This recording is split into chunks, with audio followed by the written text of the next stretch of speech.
আসসালামু আলাইকুম। জুলুম কাকে বলে তা বোঝার জন্য কি আর বই পড়তে হই?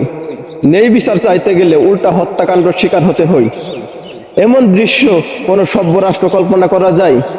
আমি রাষ্ট্রকে ট্যাক্স দেই নিজের নিরাপত্তার জন্য, পরিবারের নিরাপত্তার জন্য, কিন্তু সেই রাষ্ট্র যদি নিরাপত্তা দিতে ব্যর্থ হই, আরো ভয়ঙ্কর ভাবে নিজের পুলিশ বাহিনী ব্যবহার করে অপকর্ম চালাই, তবে তাকে কি আর কিছু বলা যায়? এটা শুধু ব্যর্থতা নয়, এটা প্রাতিষ্ঠানিক জুলুম, যেখানে নাগরিক অপরাধী নয় তবুও শাস্তি পায়, আর অপরাধীরা রাষ্ট্রীয় ছত্রছায়া থেকে বুক ফুলিয়ে ঘুরে বেড়ায়।